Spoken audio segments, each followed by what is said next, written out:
Peace, y'all. It's your man Dave with my brother Quest, the man bringing you all things marriage, paying you huge dividends on your investment in time with us. We're talking about love, sex, having children, money, spirituality, life, communication, and anything else to help you thrive and win in your relationships. And guess what? This is grown folks' business. So get ready to make grown-up decisions. You know why? Because marriage ain't for suckers. That's the name of the program. Marriage ain't for suckers. All right, let's get into it. Hey, yo, Quest, it's time to give the people something, man. What we talking about today? Oh, man, I love it. Yeah.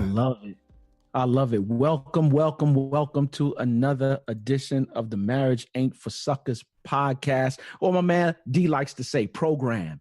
Yes. You know what I'm saying? Marriage Ain't for Suckers program. Yes, indeed, man. Shouts out to everybody. You know what I'm saying? Welcome to, like I said, another edition, man. D, it is always an honor, privilege, blessing, you know what I'm saying, to be, you know what I'm saying, just doing what we do, man. Oh, yeah, man. In this environment. So, yeah, man. Yes, sir. Out to you. What's that we looking at, bro? Yeah, we're looking at the, for the people who are on iHeartRadio, TuneIn, and all of the other outlets. Okay. We're showing the people on Facebook Live and YouTube Live the studio background. Okay, no doubt. That's driving the audio and all of that good stuff. So just wanted to give them a quick peek in all of that. Oh, yeah. Oh, yeah, no doubt. Yeah, no man. doubt. So that's where that is. Yep. Yeah, a little over the top. We didn't need all that, but hey. I love it. I love it. Yeah, man. You know I love that kind of stuff. So, yeah. That's right up my alley. Very nice, brother. Very nice. Yes, indeed. So let me get into it, because when you do stuff like that, you introduce shenanigans, and I what can I say? Yeah, and then it becomes an add-on. Let's not do it. It's a guilty pleasure of mine. Yeah, so, you know what I'm saying? Yeah. Yes, indeed. Well, let me shout out my peoples, man. Shouts out to Breathe University. Bang, bang, bang. When you want to succeed as bad as you want to breathe, then you will be successful. Yeah, right there. Yes, indeed. Let me tell you something. The marriage department, I'm proud to say that I'm the director for all marriage, concerning Breathe University, man. If you want to become a part of that community or any community, let me stop saying community, family, because that's really what it is. A family of marriages, a family of learners and learning. I don't care what it is, self-development. You want to become a public speaker, entrepreneurial endeavors. Mm-hmm. However, if you want to go to the next level, this is the place that you definitely need to be in. For more information, please do visit www.breatheuniversity.com. Just a reminder that, the last conference of the year, the last Stay Ready, will be in Los Angeles, California, November 12th. And if you want tickets and want to be in the building, etinspires.com/events. That's what's up. LA, stand up. Stand up, West Side. Mm-hmm. All right. Well, let's do this last bit of business. Today's program is brought to you by Audible. Get a free audiobook download and 30-day free trial at www.audibletrial.com/marriage. With more than 180,000 titles from which to choose for your iPhone, Android, Kindle, or MP3 player.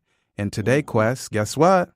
Come on, give me the book of the day. We're offering a book, right? But it's not the only book. You can pick a book, whatever book is your benefit, that would benefit you. I think I'm going to do two. Pick one of these or something else. Here it is. The first one by Dr. James Dobson, The New Strong-Willed Child. Because, of course, many of our listeners have children, and many of our listeners are pulling their hair out trying to figure out how to work with their strong-willed children. And so that's a good one. I just want to know if he wrote the book for Nico. Did he write that for Nico? I think Nico signed it, actually, because Nico took over.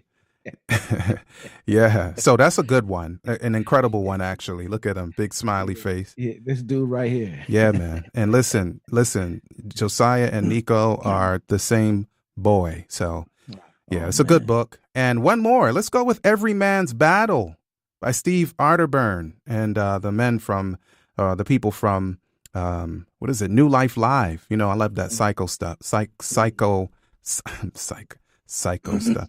I am actually going to get my my card pulled because I said psycho. I really do have a psychology background. I should not have. I was going to say psychobabble, but anyway, Every Man's Battle, Steve Arterburn, and the new Strong-Willed Child by Dr. James Dobson. And looks like Isaiah's getting it all wrong again. Isaiah, I need to just give you some sensitivity training, sir. Nico is taking Taekwondo. Yeah, Taekwondo is Korean.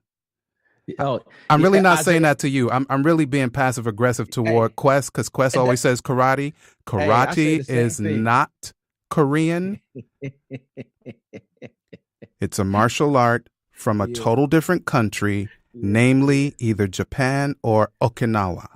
Yeah. All right. Really, like I said, I'm being passive aggressive towards Quest. Oh, yeah. It's all the same thing to me. And Hey, pause. All right. So let's get into it. We are live. Let's get into it. And so after Quest finished drinking his water, and I'm proud of you, Quest. That's not designer water today.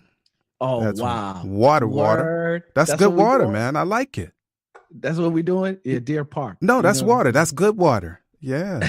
And y'all have to pay us for that one. That was actually that was free. Free. That was for free. But next time. I'm a Perrier fan, so yeah. you know how. See, you shouldn't have done. Let's move into the topic now because the shenanigans have begun. So what are we talking about today, homeboy? Oh, come on, man. I love this topic too, D. I know you do. I love it, man. Uneven exchange when givers and takers collide. Oh my, that sounds dramatic, bro. Yeah, when givers and takers collide. And I'm blown. D, because for real, what I realize is that there are givers and takers in every relationship. And you know, when you hear that, what you really want to do is you want to be both, if anything. And you want to lead more to your giving side than you do your taking side. Okay. If I was to get real biblical, if I was to get, real spiritual about it, the word declares that, it is more blessed to give than it is to receive. And what I've realized in a lot of relationships, and even in relationships now, your relationships might be, shaky to good, good to great, but somewhere in there. And I think it just has something to do with who we naturally are and finding ways, D, how to change who we naturally are. When I'm looking at Nico, and I think it stems from just like for real, being born in sin and shaping in iniquity, as it says, because if you look at, selfishness, really and truly, you want to be very careful of selfishness because that's how we really got into this sin thing from the jump. Yeah. If you ask me. Yeah. We're born that way. Yeah. You know what I'm saying? But even before that, the father's selfishness is, that's really how this whole thing started. And when I look at Nico don't care nothing about me and Faith's relationship. Neither does Mason. Nah, they don't care nothing about our relationship. He just want what he want when he want it. Yeah. And it's my job to check it. And here's the funny thing though. Some of us going through life, we've only had our selfishness checked to an extent. And we got older, and along with us growing, our selfishness grew as well. Yes. And it came a little bit more mature, if you will. And so in our relationships, we spend a lot more time taking from the relationship than we do giving. And if you are a taker, you know what I'm saying? Like for real, you are literally tearing down your relationship with your own two hands. Yeah. You know what I'm saying? And anybody that's a taker in a relationship, even if the other person is a giver, there's a breaking point. And at some point, what I realized with takers 2D is that they take and take and take until they suck you dry to the point you don't have nothing left to give. And then they on to the next person. Well, some people may think it's a matter of semantics, but receiving and taking are two totally different things. Oh, no doubt. You and I grew up literally in the same area, right? At the time when New York City was the murder capital of the U.S. Wow. And listen, man, when those guys would run up on you and say, run your fill in the blank. They were taking. Run that. They were taking. That's not the same as if you were being kind enough to give something to someone and they received it. I received that, Quest. That's different. Yeah. Yeah. So taking is like strong arm robbery. That's a total different draining. That's a total different flow. So just wanted to drop that in there. Oh yeah, no, but I'm saying taking in the sense that, you know, you're always on the receiving end. Somebody's always giving something to you, and you're not giving anything back in return. Exactly. You know what I'm saying? Yeah. There's an absence of gratitude, if you will. And I'm not saying that you're not thankful that you're getting it, but like for real, thankful. It's that sounds so noble. Yeah, you know what I'm saying? Like for real. And I'm noticing that when you have somebody in a relationship like that, that relationship can't stand. Right. You know what I'm saying? It's as though, like the word says, you built a house on sand and the storms are coming. And because you're so used to taking, you have this spirit of entitlement. You know how many marriages, how many wives I've spoken to who, you know, husbands taking them for granted. They just taking. How many husbands I've spoken to, wives just taking them for granted. They just taking. And like for real, it's getting to the point now where they're exhausted. Yeah. They're tired. You're taking from them, you know, monetarily. You're taking from them emotionally. You're taking from them mentally, spiritually. Right. And you're not giving anything back. You're not. And what I've noticed about relationship, D, is that it's a living thing. And any living thing that you have to feed it. I don't care what it is. And if you don't feed it, then it will die. Will die. And it's like when we were talking about this, you know, conceptualizing for this week, one of the things that came up was that we're not married to ourselves. There's somebody else. That's what we're doing. And that somebody else is, and if we're going spiritual with it, that other person should be preferable to ourselves in our own perspective. And so, yeah, it's a big deal, man. And it's a blessing to be able to give to our families. Yeah. And not to mention, we don't have a lot of time. Man, let me tell you something. I was speaking to somebody yesterday, and he was speaking to a situation with his family.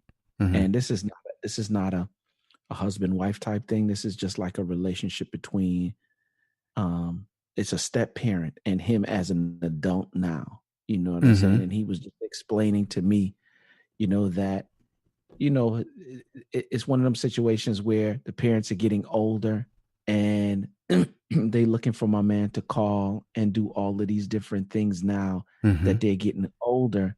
And now he's just like, yo, it wasn't like this before.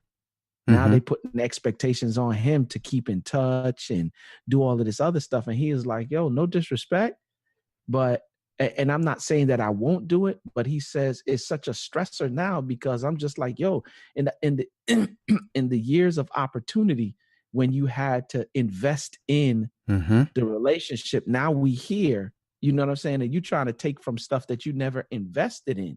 Yeah. You know what I'm saying? They made sure if like all his needs were taken care of in terms of monetary things like roof and all, but in terms of relationship, right? Like, you know what I'm saying? And now he's seeking it. Like, I think, you know, either his stepmoms or his father is like seeking it now. And he was just like, yo, they want me to call now, keep in touch now.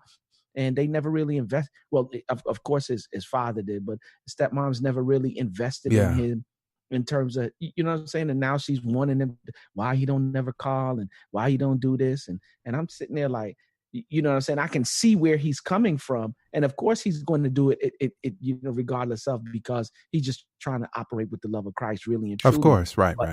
But at the end of the day, like you, and I guess I'm saying all of these things to say that, like, for real, you can't take away from something that you have not invested in. Right. And I think in some of our relationships or some of our marriages, because you've taken so much, you got NSF fees all over the place because you're taking stuff that you never invested in. Yeah. And to invest is, you know, you have a reasonable expectation of return. And so if I'm constantly drawing on the bank, At some point, like you said, I'm going to get some overdraft fees.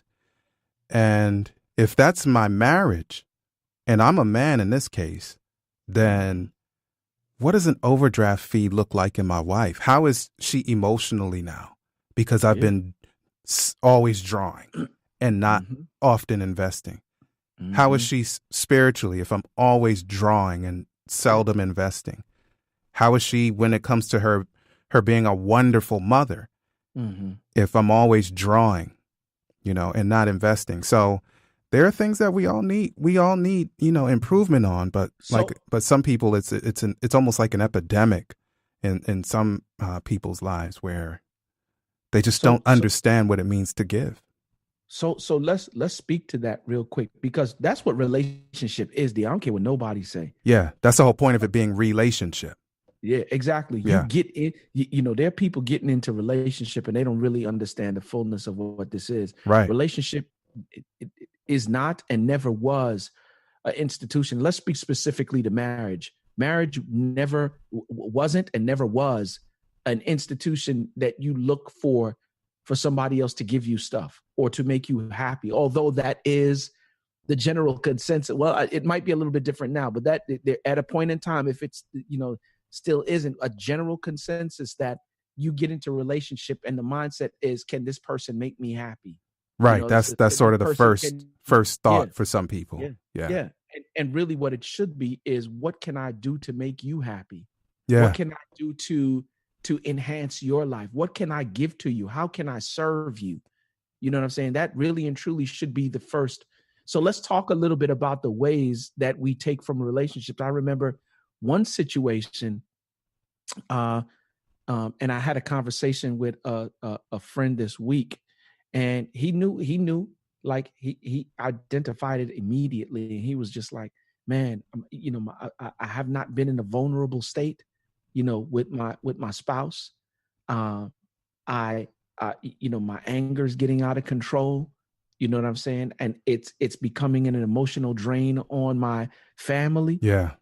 You know what I'm saying? I guess it speaks to the same contrast, if you will, between chargers and drainers. Yeah. You know what I'm saying? Yes. And he was just like, yo, I need to find somebody to talk with concerning this thing. And so a lot of the times we think that, taking from a relationship, most of the time it's, you know what I'm saying, time or money, but there are many different ways you take from the relationship emotionally. Yeah. And you thinking that that the issue that you're having as a spouse, a difficulty that you're having that don't have nothing to do with your wife, it only got to do with you and you dealing with it. But they see you walking around the house with this attitude, with this certain countenance on you, and you pulling from the relationship. And you call it like you ever heard people say, if daddy mad, the whole house mad, or if mommy mad, the whole house mad. Yeah, that's exactly what it is. And you draining the members of your house. Then your spouse is coming to you because they know or they see that something is wrong. Yeah. And they trying to find out what it is that's wrong, but you stonewalling them like, no, I don't want to talk about it. Oh, you're taking. Yeah. You're taking. Right. Not giving your wife an opportunity to make an investment into you. So she feels like she has to drag it out of you because now you look like you don't trust her. No, not you don't look like it. You're demonstrating that you don't trust her. Don't trust her insight. Don't trust her compassion. Don't trust her desire to nurture, and stripping her of her blessing to give, because now she can't give. Like sometimes people like Quest, let's just say, somebody goes out like you and me. We go out. We like, yo, haven't seen you in a little while. What's up? Let's just go out and kick it. Right. So we go out to have lunch, and you say, you know what? I got it. When the bill comes, you say, I got it. And then I say, nah, man, I can't let you do that. Yeah. It sounds noble. Yeah. Sounds great. Yeah. But what I've done in that moment is taken from you the blessing to give. Yeah.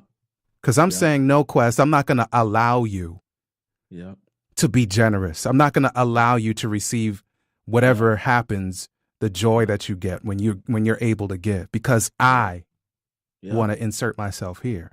So we need to give each other the privilege of, in our marriages, to give.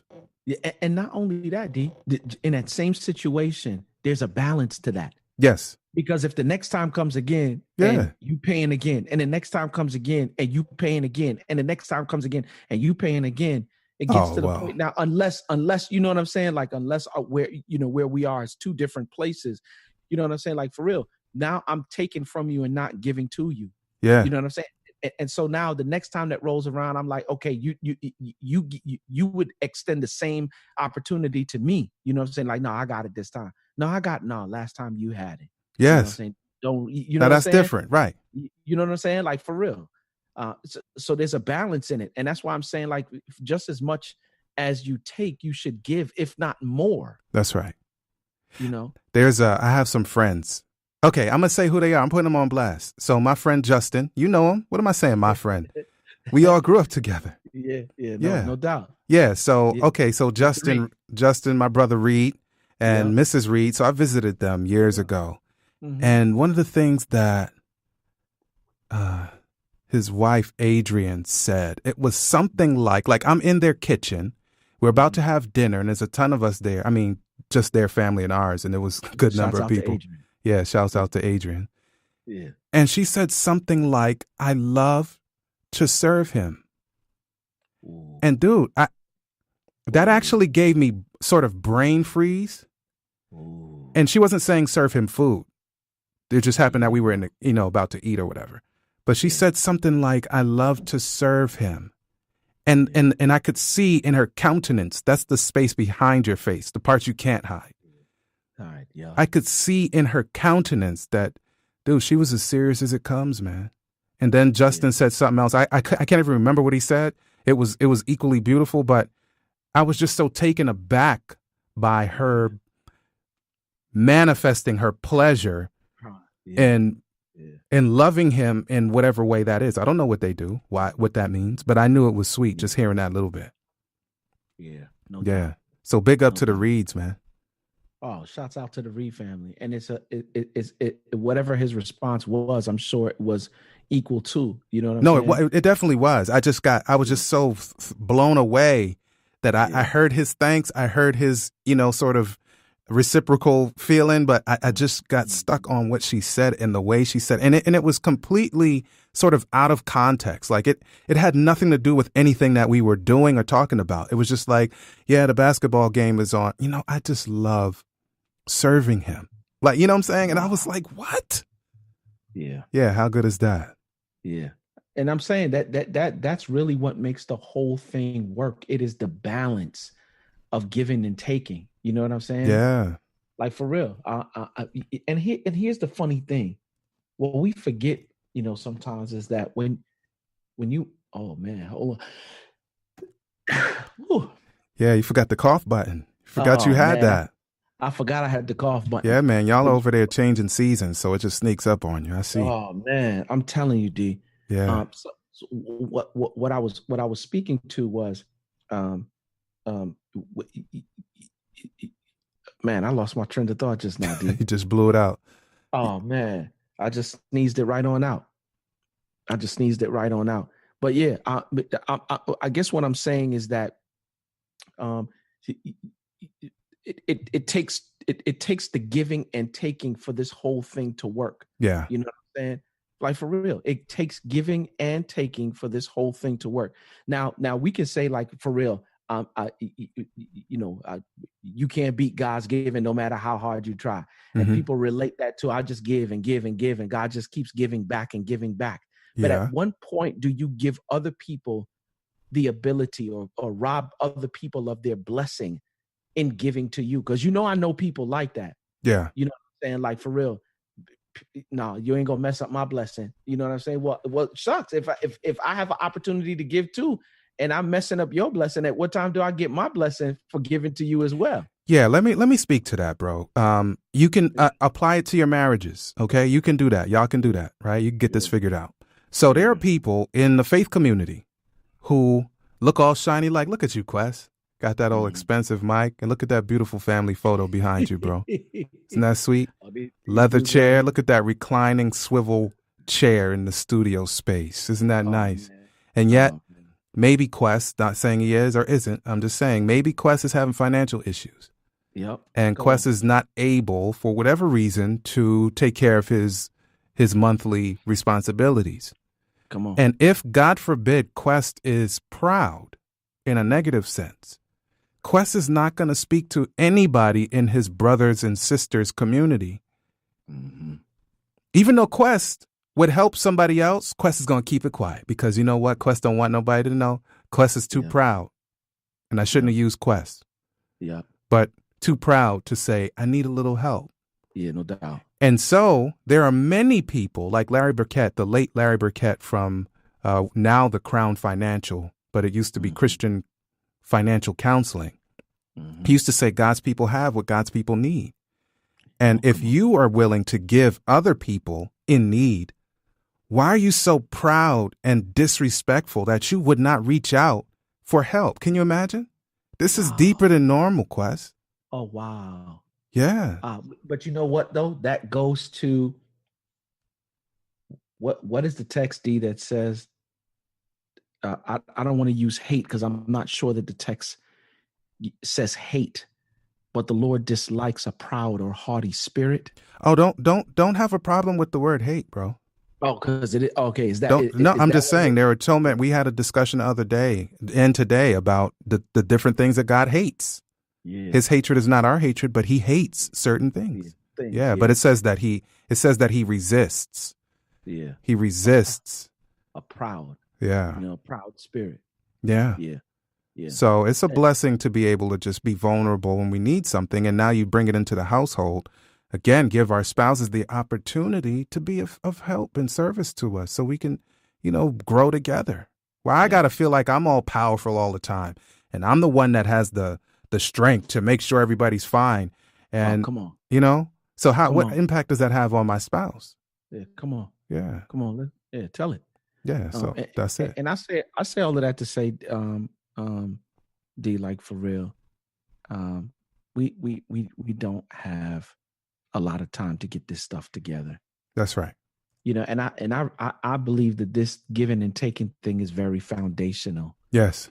To a successful relationship. Mm-hmm. And the question is, do you want a successful relationship? And if you want a successful relationship, how bad do you want it? You know what I'm saying? I love the story that E tells, with the dude, the financial dude at the beach, and talking about, when you want to succeed as bad as you want to breathe. You know what I'm saying? Like, for real, your days are numbered. All of our days are numbered. Yeah. And if we had time, I would go into the 3-10. But we'll do that on a different joint. But yeah, how bad do you want it? Yeah. Yeah. How much are you willing to give? If you're willing to take, how much more are you willing to give? Yeah. And it's really cool. That song that you alluded to earlier, You Can't Beat God, that chorus, you can't beat God given.